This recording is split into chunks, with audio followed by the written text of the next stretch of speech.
नमस्कार, आप देख रहे हैं वीयू न्यूज पावर्ड बाय विनय उजाला। आइए नजर डालते हैं आज की प्रमुख खबरों पर। न्यूयॉर्क में बांग्लादेश के छात्र नेता पर फेंके अंडे, हसीना की पार्टी के कार्यकर्ताओं ने बताया आतंकी। पाकिस्तान एयरफोर्स ने अपने ही लोगों पर की बमबारी, महिलाओं बच्चों समेत 30 की मौत। भारत का इकलौता सक्रिय ज्वालामुखी फटा, बैरन आइलैंड में 8 दिन में 2 बार धमाका। कोलकाता में भारी बारिश से बाढ़, 7 की मौत, सड़कों पर 3 फीट तक भरा पानी, फ्लाइट्स और मेट्रो सेवा प्रभावित। दिल्ली सीएम रेखा गुप्ता ने लगाई झाड़ू, दिल्ली वासियों से दीवारों पर पोस्टर न चिपकाने की अपील की। सीएम रेखा गुप्ता ने हरिनगर में मल्टी लेवल बस डिपो की आधारशिला रखी, ग्रीन मोबिलिटी मिशन को मिलेगी मजबूती। दिल्ली में नवरात्रि के पहले दिन कुट्टू का आटा खाने से 200 लोग बीमार, अस्पताल में हुए भर्ती। कर्नाटक में जाति जनगणना शुरू, 7 अक्टूबर तक रहेगी जारी। सुप्रीम कोर्ट मेट्रो स्टेशन पर महिला ट्रैक से गिरी, अस्पताल में भर्ती, हालत नाजुक। सपा नेता आजम खान 23 महीने बाद यूपी के सीतापुर जेल से हुए रिहा। साइट इंस्पेक्शन में नहीं मिले जरूरी दस्तावेज, पीडब्ल्यूडी के अधिकारियों पर गिरेगी गाज, बड़ी लापरवाही हुई उजागर। अलीगढ़ में तेज रफ्तार से सीएनजी कार का टायर फटा, 4 दोस्तों समेत 5 की जिंदा जलकर मौत। यूथ कांग्रेस अध्यक्ष को टांग कर ले गई पटना पुलिस, नेताओं की कॉलर पकड़कर सड़क पर घसीटा। मौसम विभाग का अलर्ट, छत्तीसगढ़ में अगले कुछ दिन झमाझम बारिश संभव। रायपुर में पीडीएस सिस्टम पर सवाल, डुप्लीकेट आधार से बांटा जा रहा राशन। एमपी में अब पर्यटन स्थलों तक हेलीकॉप्टर सेवा, 3 सेक्टर में पीपीपी मोड पर शुरू होगी टूरिज्म सेवा। भोपाल में कक्षा 8वीं से 12वीं तक की 22% बालिकाओं में आंखों की बीमारी, एम्स के कैंप में हुआ खुलासा। इंदौर में गिरी बिल्डिंग, 2 की मौत, 11 घायल, एमवाईएच में चल रहा घायलों का इलाज।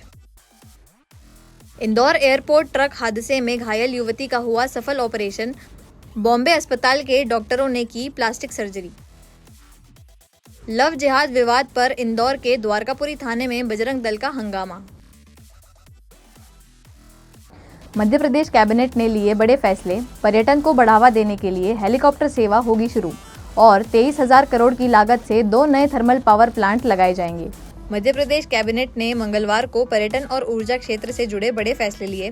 राज्य में पर्यटन को बढ़ावा देने के लिए अब 3 सेक्टर में हेलीकॉप्टर सेवा पीपीपी मोड पर शुरू की जाएगी। यह सेवा 36 से अधिक शहरों और प्रमुख पर्यटन स्थलों तक उपलब्ध होगी, जिससे न सिर्फ पर्यटन बल्कि व्यापार को भी गति मिलेगी।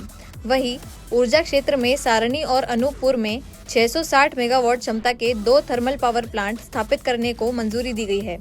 बढ़ती लागत के कारण अब इनकी कुल लागत करीब 23,000 करोड़ तक पहुंच गई है और इन्हें 2030 तक पूरा करने का लक्ष्य है। इसके अलावा प्रदेश के 13 मेडिकल कॉलेजों में 354 सीनियर रेसिडेंट डॉक्टरों के पद भी सृजित किए गए हैं।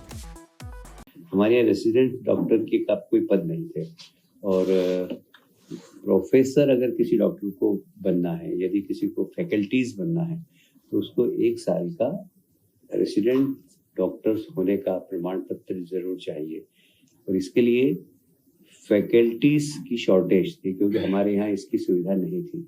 ये सरकार ने बड़ा अच्छा निर्णय लिया है। इसमें कुल हमारे सरकार के जो 13 हॉस्पिटल हैं, भोपाल, इंदौर, ग्वालियर, जबलपुर, यहाँ पर हमने 354 नवीन पद का सृजन किया है सीनियर रेसिडेंट के लिए। इसका बड़ा लाभ मिलेगा हमें क्योंकि जब सीनियर रेसिडेंट का हॉस्पिटल में डॉक्टर सरप्लस भी होंगे हमारे पास, फिर वो एक नई लाइन पे जा सकेंगे फैकल्टीज की, क्योंकि अभी आप देख रहे हैं कि मेडिकल कॉलेज की संख्या बढ़ती जा रही है किंतु फैकल्टीज नहीं है हमारे पास। उसमें बहुत सारे कारण है पर एक कारण ये भी था कि हमारे पास सीनियर रेसिडेंट्स के पद नहीं थे, जिससे कि वो मेडिकल कॉलेज में प्रैक्टिकल एक्सपीरियंस नहीं ले पा रहे थे, इसलिए फैकल्टीज नहीं बन पा रहे थे। तो फैकल्टीज भी बनेगी और इसका एक शिक्षित डॉक्टर हॉस्पिटल में शिक्षा प्राप्त करते करते सेवाएं भी देगा। नवरात्रि के दूसरे दिन बाबा महाकाल का देवी स्वरूप में विशेष श्रृंगार। बड़ी संख्या में श्रद्धालुओं ने भस्म आरती में भाग लेकर महाकाल का लिया आशीर्वाद। उज्जैन के विश्व प्रसिद्ध श्री महाकालेश्वर मंदिर में मंगलवार सुबह भस्म आरती के दौरान कपाट खोले गए। नवरात्रि के दूसरे दिन भगवान महाकाल का देवी स्वरूप में विशेष श्रृंगार कर पंचामृत पूजन और कर्पूर आरती की गई। रजत मुकुट, त्रिशूल, रुद्राक्ष माला और सुगंधित पुष्पों से भगवान का श्रृंगार हुआ। नंदी हॉल में पूजन के बाद भांग, चंदन, ड्राई फ्रूट और भस्म अर्पित की गई। बड़ी संख्या में श्रद्धालुओं ने भस्म आरती में भाग लेकर बाबा महाकाल का आशीर्वाद लिया। इंदौर के रानीपुरा में 5 मंजिला मकान गिरने से 2 लोगों की मौत और 11 घायल। प्रशासन ने 4 घंटे रेस्क्यू ऑपरेशन चलाकर लोगों को निकाला बाहर। इंदौर के रानीपुरा क्षेत्र में सोमवार रात बड़ा हादसा हो गया, जब लगातार बारिश के चलते कोष्टी मोहल्ले में स्थित 5 मंजिला पुराना मकान अचानक गिर पड़ा। हादसा रात करीब 9 बजे हुआ, जिसमें घर के अंदर मौजूद 13 लोग मलबे में फंस गए। सूचना मिलते ही पुलिस, फायर ब्रिगेड, एम्बुलेंस और निगम की टीम मौके पर पहुंची। कलेक्टर शिवम वर्मा और पुलिस कमिश्नर संतोष सिंह ने खुद रेस्क्यू ऑपरेशन की निगरानी की। 4 घंटे चले अभियान के बाद 2 लोगों की मौत हो गई, जबकि 11 लोगों को MY अस्पताल भेजा गया, जिसमें एक महिला की हालत गंभीर है। मृतकों की पहचान फ़हीम और आफरीन के रूप में हुई। महापौर पुष्यमित्र भार्गव भी घटनास्थल पहुंचे और घायलों से मिलकर बचाव कार्यों का जायजा लिया। कुल 13 लोग के फंसे होने की आशंका थी। इसमें 10 लोग को रेस्क्यू कर लिया गया है। उनको रेस्क्यू करके उनको MY हॉस्पिटल में भेजा गया है इलाज के लिए, और शेष 3 लोग हैं, उनको निकालने के लिए एक्सरसाइज चल रही है और हम लोग कोशिश कर रहे हैं कि उनको सफलतापूर्वक उन सभी 3 लोगों को निकाला जाए। कितने लोग यहाँ पर निवास कर रहे थे? देखिए, 13 लोग के इसमें जानकारी है कि 13 लोग उसमें हैं, और 13 लोग में जैसे बताया मैंने 10 लोग को रेस्क्यू कर लिया गया, 3 लोग अभी और शेष बचे हैं। मकान का या स्ट्रक्चर के बारे में अभी बाकी स्ट्रक्चर वगैरह की रिपोर्ट अभी चूंकि नहीं है, इसको कहना अभी सही नहीं होगा, लेकिन हम लोग एक बार पहली प्राथमिकता प्रशासन की है कि हम सभी को रेस्क्यू करें, सभी लोगों को सफलतापूर्वक रेस्क्यू करके उनका उपचार करें, और उसके बाद ये बाकी जो तथ्य होंगे उनकी जांच करके नहीं, अभी ऐसी कोई रिपोर्ट नहीं है। पुराना मकान है। देखिए, अब इन सब तथ्यों को जब ये जानकारी ली जाएगी तब बताया जाएगा अभी, लेकिन अभी पहली, जैसा मैंने बताया, प्रशासन की पहली प्राथमिकता है कि सभी लोगों को रेस्क्यू किया जाए, उनका उपचार किया जाए, और बाकी फिर ये चीजें इनकी जांच की जाएगी, तब आपको और साझा किया जाएगा। कितना लोग अभी तक, कितना टाइम हो गया रेस्क्यू करते और कितने लोग इसमें और फंसे हैं? ये रात की घटना है। जब ये जैसी रिपोर्ट मिली तो तत्काल नगर निगम की और SDRF की टीम यहाँ पे रवाना हो गई है। NDRF की टीम भी रवाना हो चुकी है, भोपाल से वही पहुंच रही है। तो ये है इसमें। बाकी जैसा भी हम लोग अभी कोशिश कर रहे हैं कि जो 3 लोग बचे हैं उनको रेस्क्यू किया जाए।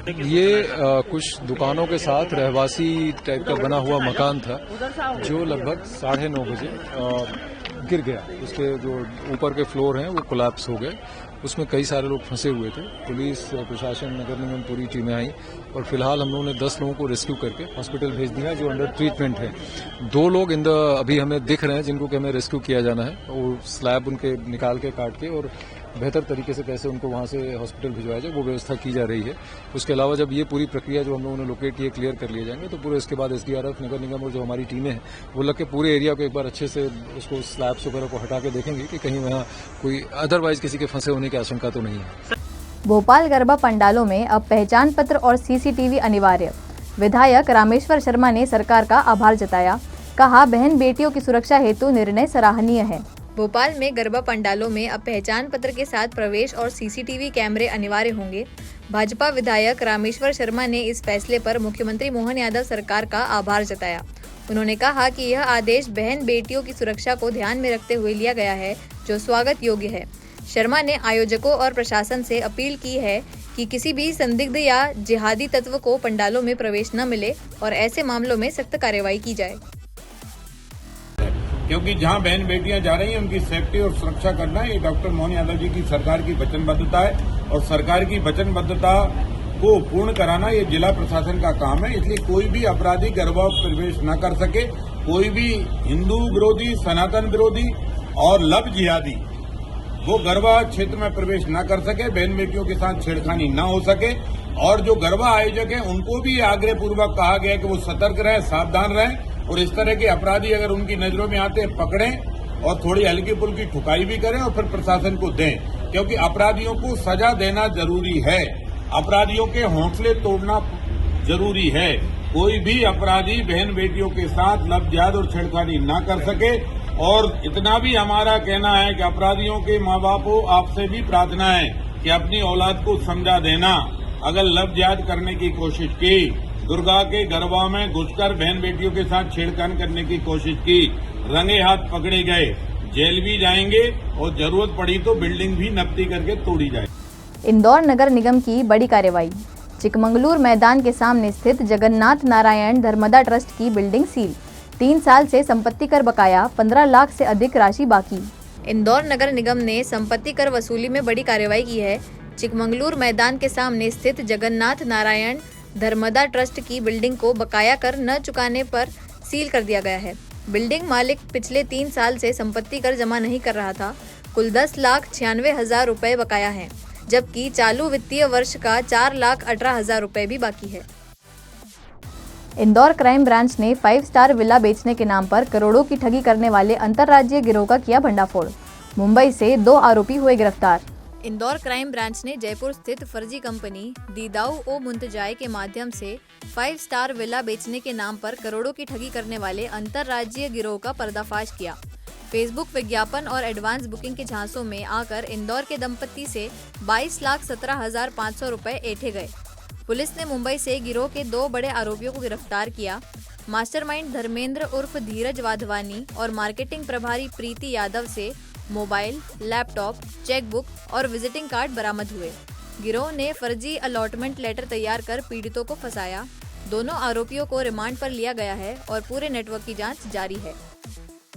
ये एक साइबर फ्रॉड हुआ है। इसमें कोई होटल बेचने का मैटर नहीं है। इसमें एक्चुअल में क्या हुआ था कि ये फेसबुक में जो फेसबुक चलाते हैं रेगुलर, उसमें एक एडवर्टाइजमेंट आया कि हम एक जयपुर में एक 5 स्टार विला